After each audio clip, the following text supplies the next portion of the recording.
we stopped last time, and today's lecture is about pruning a tree.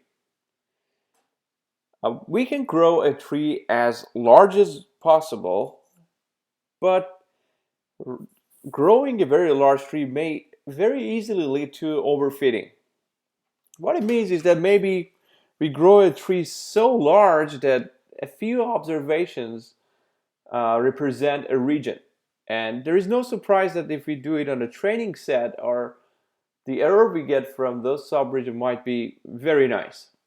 But as we know, the potential of going after individual observations is always detrimental and dangerous. And that's the power of overfitting, and that's something we should always refrain from. So the way we can refrain from it is using something called pruning a tree. So the idea is simple. We grow a tree as a tree as a size and the size of which be as large as possible.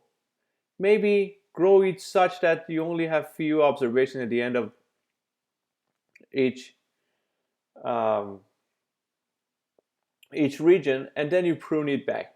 One of the other things we can do is that we grow a tree up to the point that the improvement that we see in RSS is less than some fixed amount. This is not a good approach. It might be short-sighted because we may not get a good reduction in RSS in this stage, but maybe some stage later we would get some. So I don't think that's a very good approach. So let's focus on pruning now. In pruning, you grow a tree as large as possible, and then you start cutting the branches that are not important, not that important. So we are trying to make a balance of variance and bias so that we get the best test error. So let's focus on pruning data, a way to cut excessive branches here. And that's how we do it. In pruning data, we use a subtree from the original large tree by cutting off the least important branches. So we just, let's say, cut it from here or here, and we get these 3 branches. So that is the method we are going to use is called cost complexity pruning. It's also known as weakest link pruning.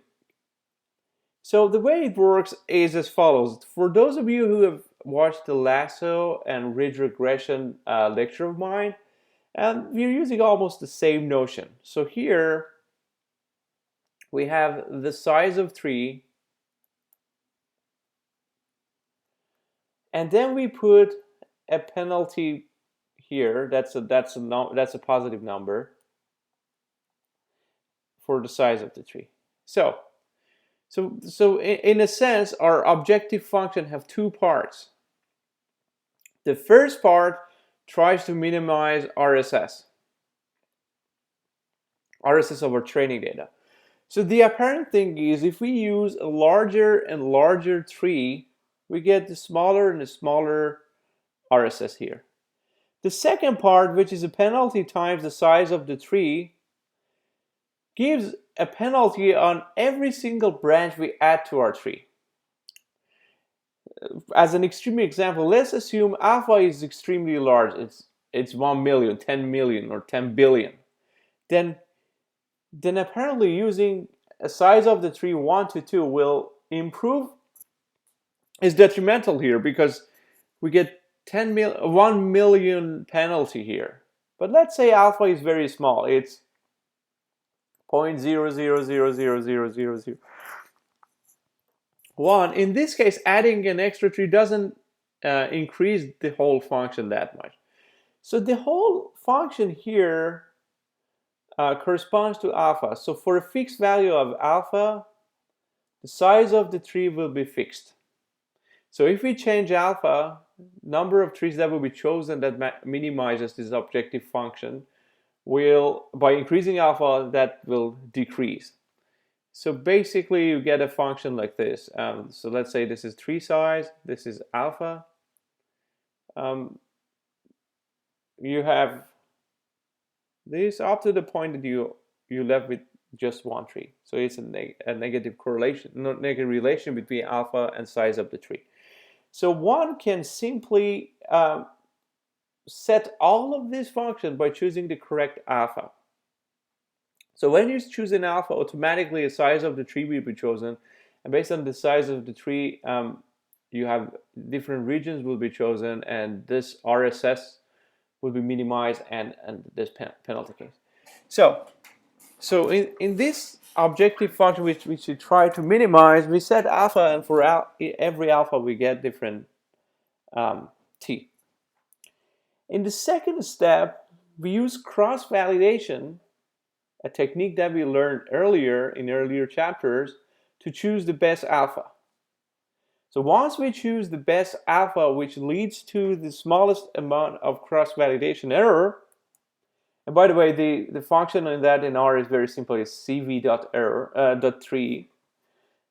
Then we put it back, and we just use the optimal level of tree size and solve it back. So that's the whole idea. So to wrap it up, that's what we do.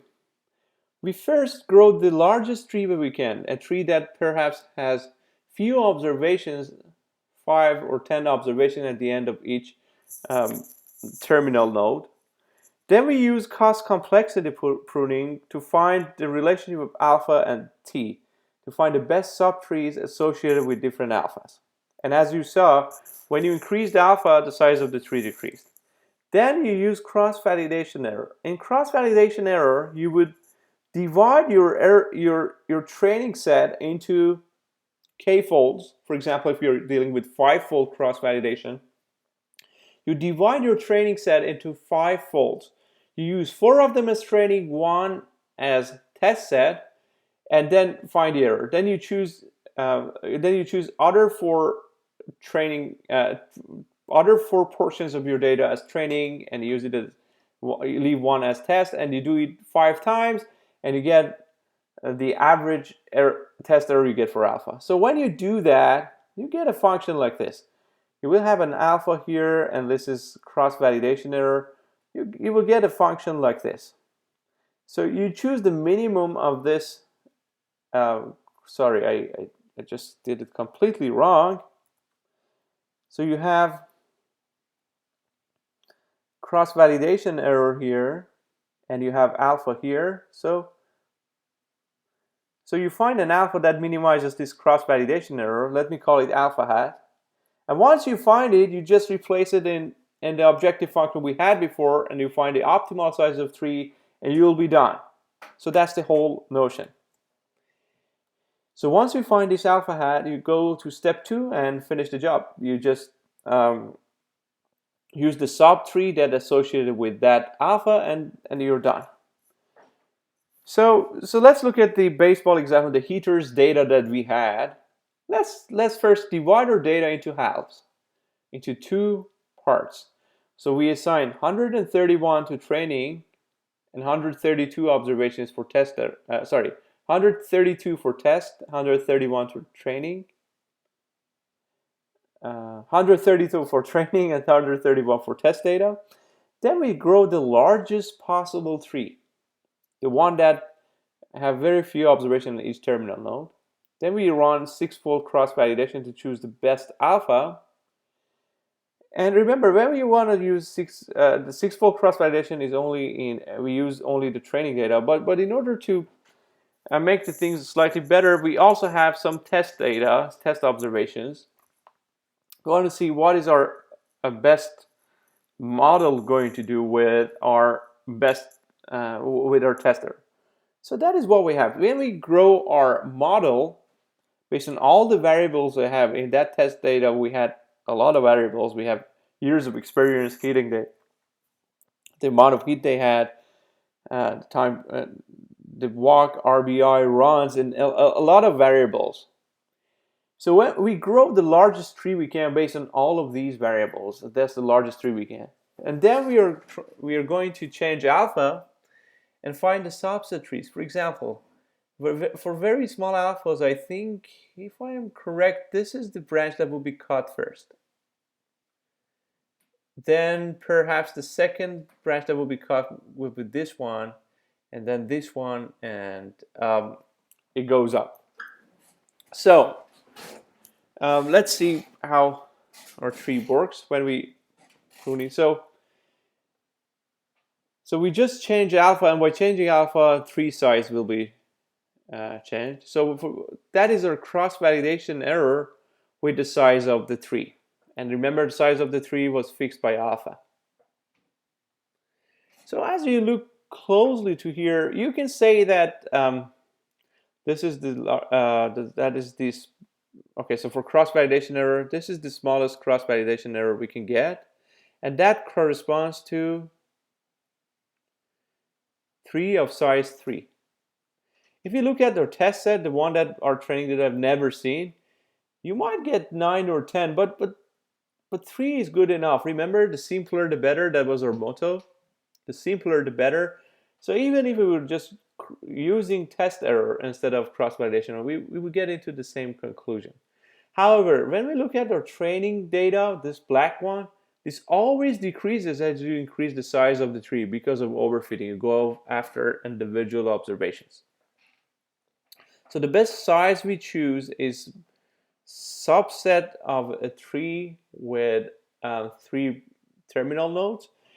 And that's the shape you got at the beginning. So if we just cut everything from here and everything from here, we will be left with 3 terminals. One here, and one here. Then that's the original decision tree that you saw for this data point, for this data. So now let's focus on another interesting application of trees, classification. Classification is very much similar to regression trees. So you are dividing your space into different subspace, and for each subspace, your prediction is the most occurring subgroup. For example, in this, so let me call this R1, R2, and R3. So for R1, our prediction is X. For R2, our prediction is X. For R3, our prediction is O. So we use most commonly occurring class as our prediction.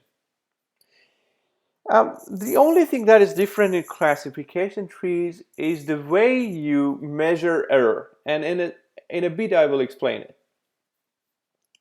A great thing about classification trees is that you can have more than 2 classes. For example, we may divide our space into 4 categories. And let's say we have this, we have this, and let's say all this. So in first, here 3 out of 5 shapes are circular. So our prediction for that is circles. Here is X, because 2 out of 3 are X. Here is circle, and here is rectangular shape or a square. So classification trees can be worked for any number of classes, and that's the beauty of it. That's the very neat thing about classification trees. But as I said, working on the errors you make is slightly more complicated than what you think. So error in each region can be estimated this way. Say that is actually misclassification error, the amount of time you classify wrong. And let me explain what this is in the previous shape. So let's focus on this one. So what is proportion of X in our population? That is 3 out of 4 in this sample, sorry. What is p hat of O? That is 1 over 4. So one can say the error you make in that region is 1 minus p hat max. Sorry, max of p hats. So the maximum of p hats here is 3/4. So 1 minus 3/4 would be 1/4. So when you only have two outcomes, that makes sense. So that's the value you get is 1/4, right? But when you have more than three variables, we can say p hat x. We are talking about this region R1. P hat x, the proportion of times you observe x is 1/5.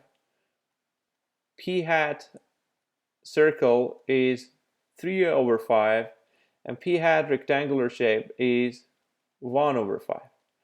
We can say that the misclassification error is 1 minus the maximum of these three. The maximum of these three is 3/5. 3/5. So 1 minus 3/5 would be 2/5. So that's the amount of error we get. So that's why we get this weird formula here for each class. So that is 1 minus maximum of p hat, because p hat is used as a proxy of the actual outcomes.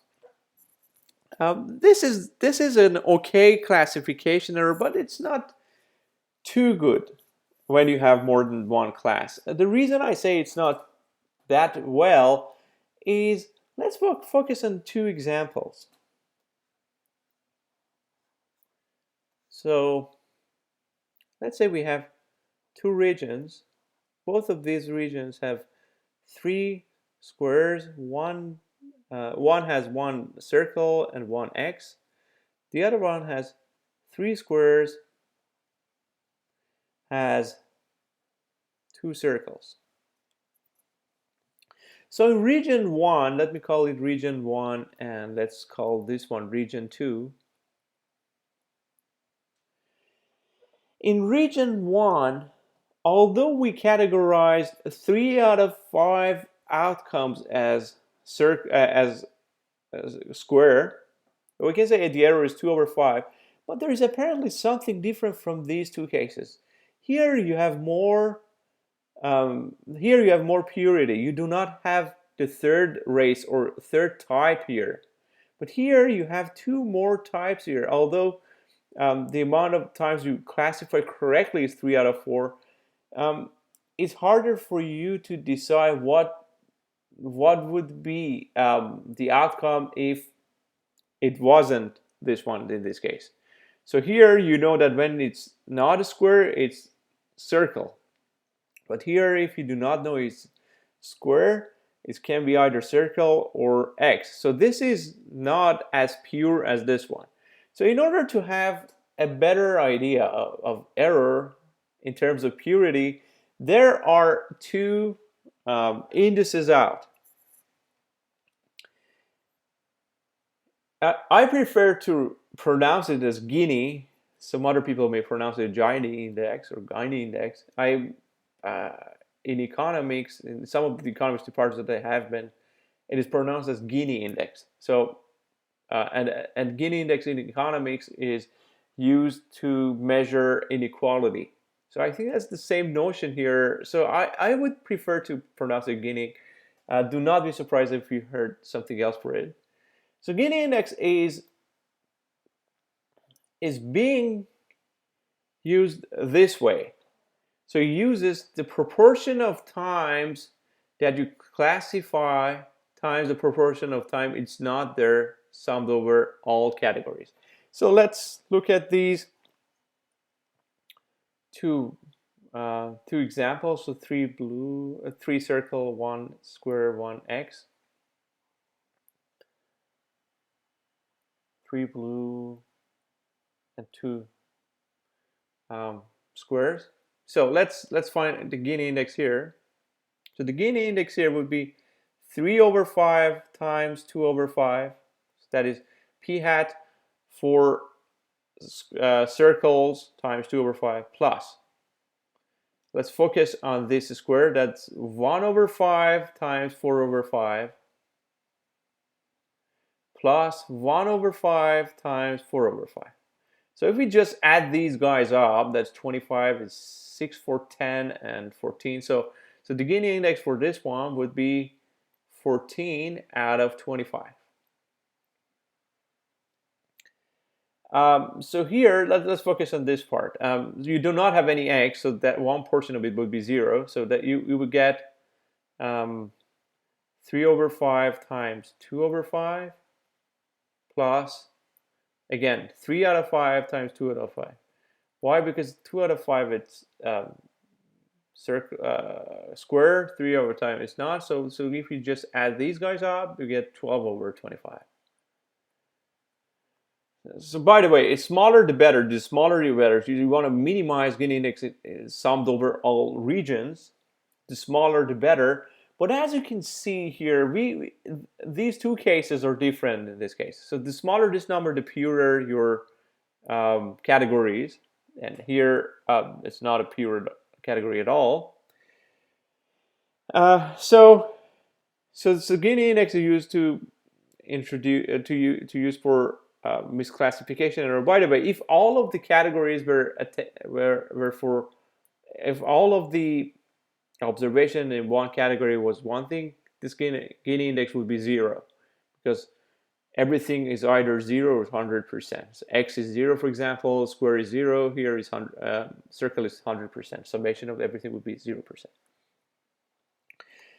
Also, there is another term that can be used, and that is cross-entropy. And usually the results of cross-entropy, which is almost the same as Guinea Index in terms of values. I think they usually go in the same direction. I think there is a monotone. It's not a monotone, but there is a relation between these two. You can show that perhaps. They usually give you the same thing. So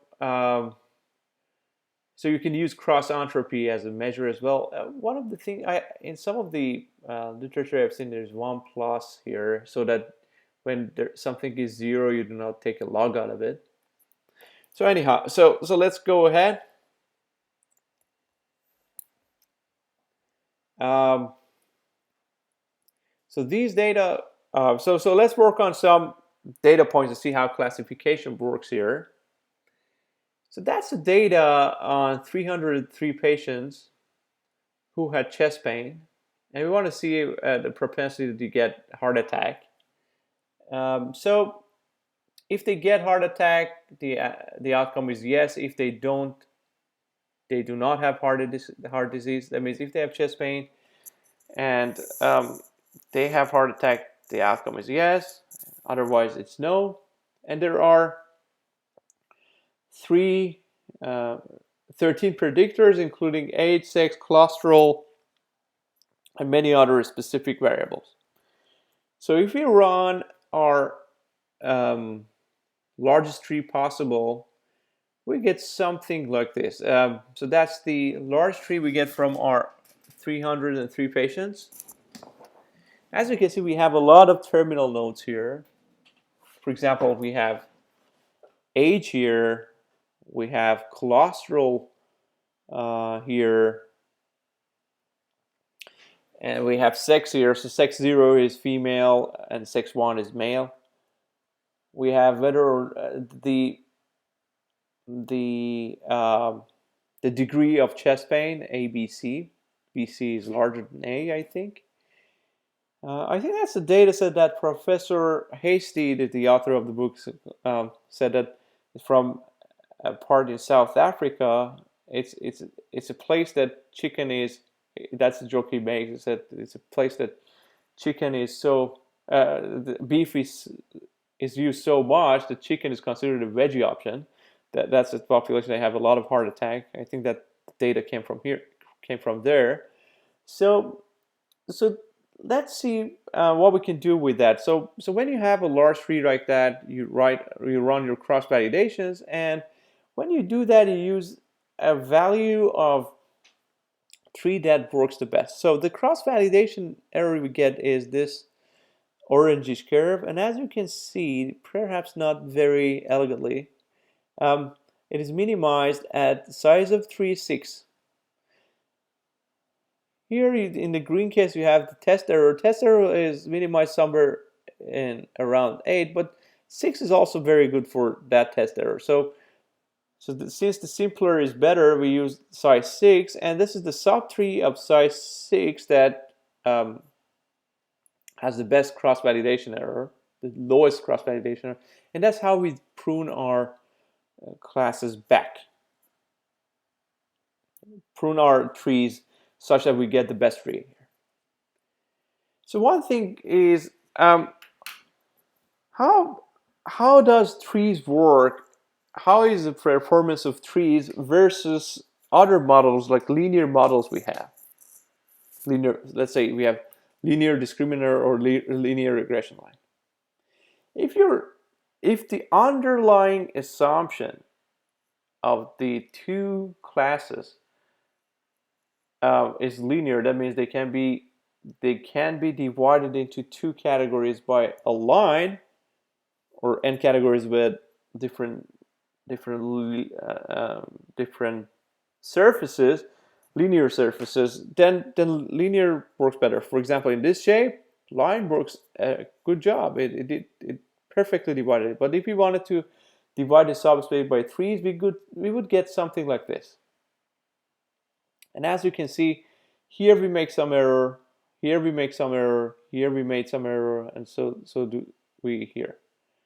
So when the actual difference, the actual categories have a linear boundary, trees cannot beat it.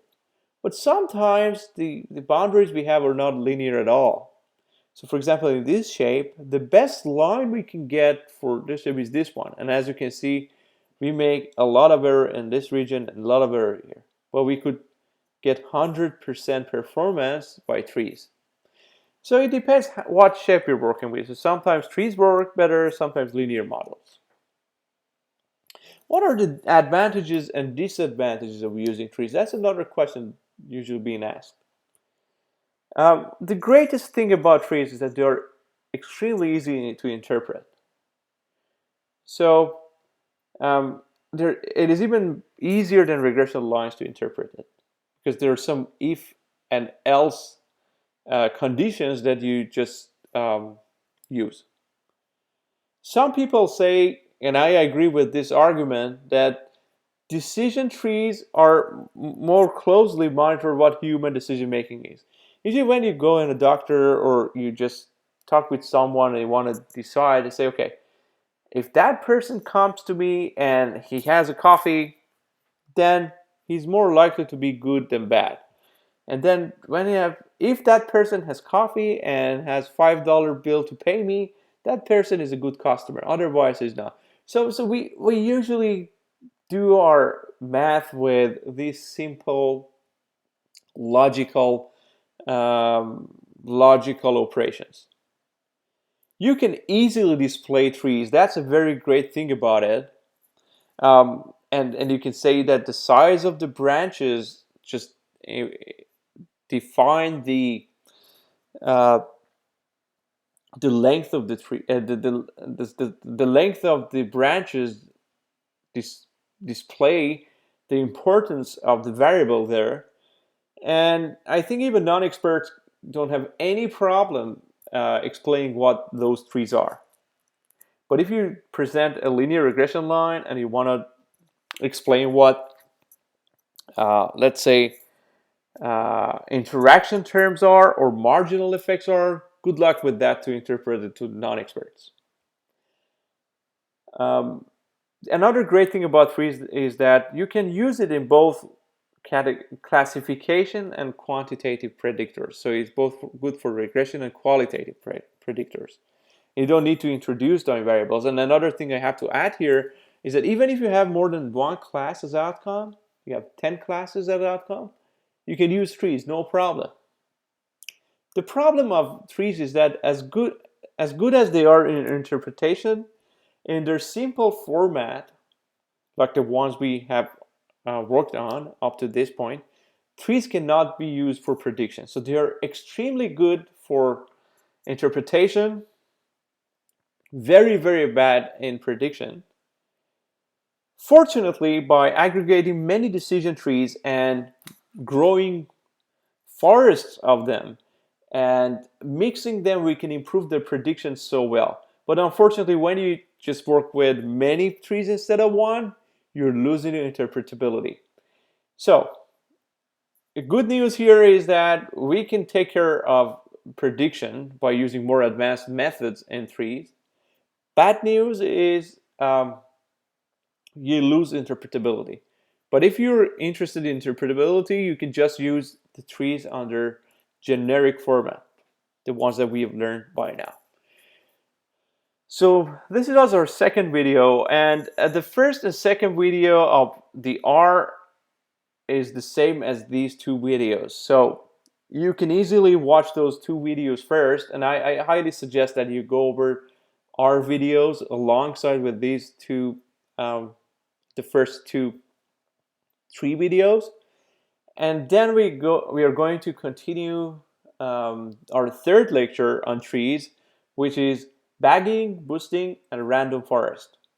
Thank you for now. See you in a bit.